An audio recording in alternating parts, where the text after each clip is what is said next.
I'm so glad to have you here. We are in a place right now in Syracuse where we are no longer accepting our story being told by people who don't know our story and decide to tell it the way they want to tell it instead of us orchestrating how it's told.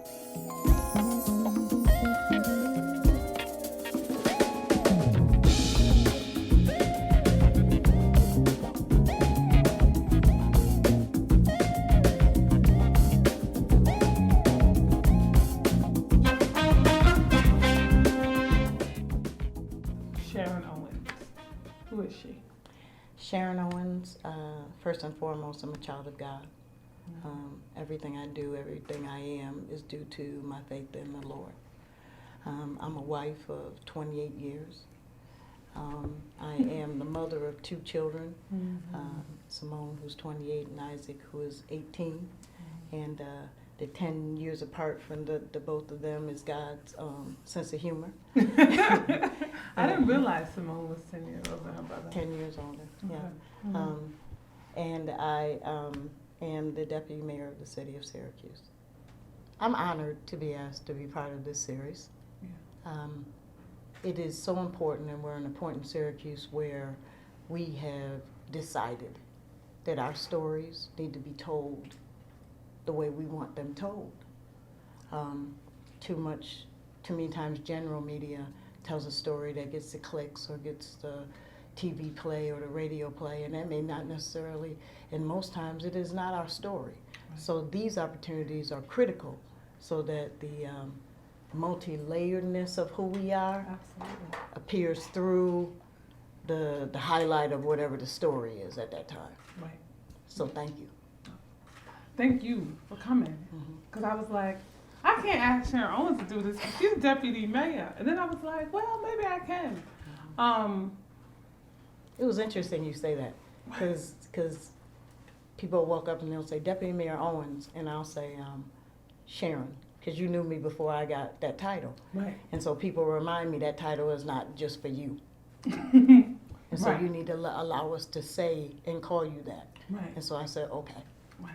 And when you sat down here, number one, I get so excited because you know how I feel about Sharon Owens. Okay. And because you were a person that gave me a chance here. I'll never forget that.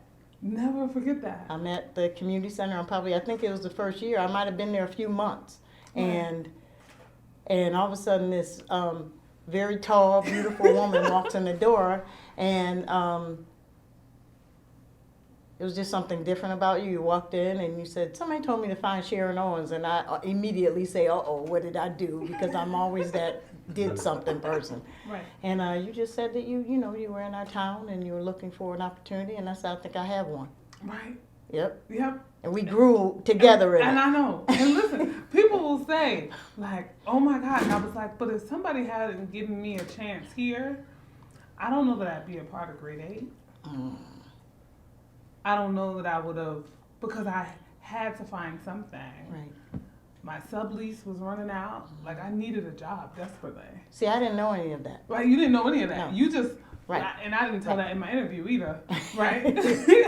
But it's like when you take a chance on somebody, right? Like, I was a week away from my lease being up and had no way. I mean, I would have gone home. My mom would have been mad, but. Every one of us is the last chance somebody gave us. So if you are not about the business of giving the next person a chance, then the gift and the opportunity you've been giving, whether you realize it or not, is going to be stripped from you. And so in every possible case, you have to be in a positioning yourself. Right. And when the door opens for you, it is your calling to make sure you're opening a door for the next person. Now the next person needs to be ready. So Right. You know me, I don't play games. So No, you I was have, like, look, ooh, y'all got to be ready. You If got to Sharon be ready. gonna show up? No, We you, gotta you be have ready. to be positioned. You have to be a student. You have to know.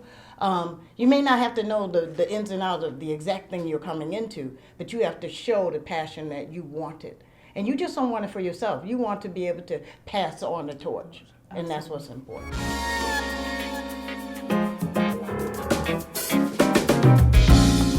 We work together. together for I'm just learning so much because you are, like, I was like, y'all, if I stepped out of the academy and like came to a community center on the south side of Syracuse and found this amazing leader that was taking everything about like community pride and understanding the multitude of issues that surrounds this notion of opportunity and access, and you were like pushing boundaries on it and being like, Right. And we're unapologetic. And I Right. think that is what is so like truly and genuinely amazing, because a lot of folks get to your level and for whatever reason, and people have them, that they may not choose to be a part of that fight. Right.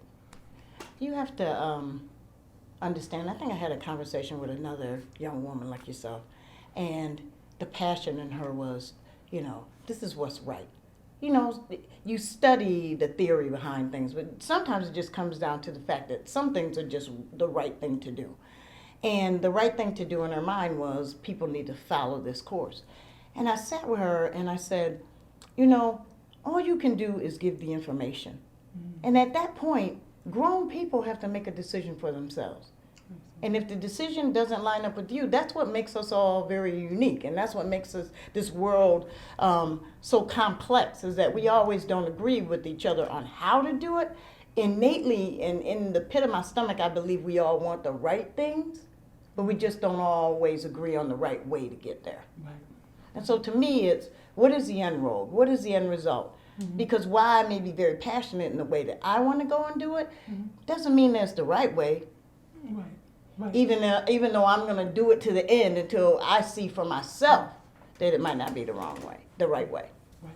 And you got to find that. You have to find that. I just had a conversation today with my mother and my daughter, and 3 generations of us today, and just talking. And she was just talking about, what is this thing in me that caused me to be the person in the room that everybody's mad at because somebody did something wrong and I spoke up. And I said, that very question I asked myself, this work is not easy. It's not always easy to be the one who speaks out for what's right, and is ostracized many times or is judged many times. And I asked myself this, I said, what is this thing in me that just drives me to do this? And when you're a child, you talk to your mom as a child, but when you become a woman, you start having womanly conversations with your mother. And so I started having womanly conversations with my mother and found out that she was very much a social activist. And that she would have been in Washington, D.C. when Dr. King was in Washington, D.C., except she was pregnant with me. Wow. And so that part of her DNA structure is in my DNA structure and is now in my daughter's DNA structure. Absolutely. And so I say to her, don't fight it. Don't fight it. You can't get away from it. You can't.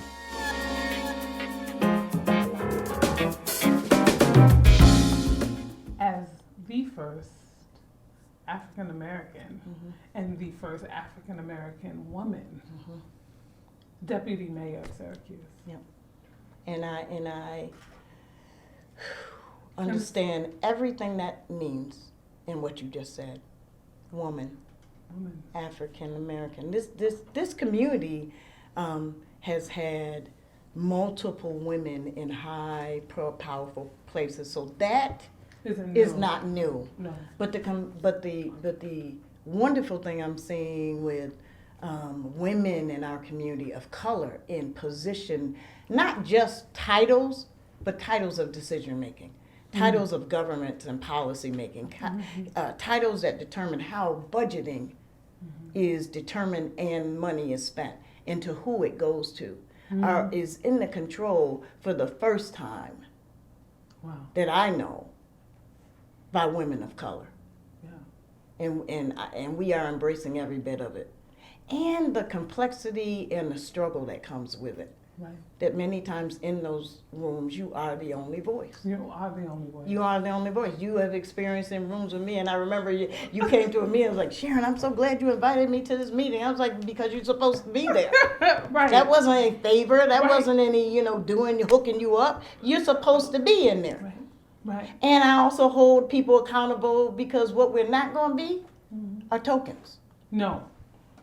And I tell people all the time, I'm not interested in my position, right, as a representative of one that made it. Right. If I'm in my role, if I'm doing this work and next year I'm still the only one, You haven't done your job. I haven't done my job. That's right.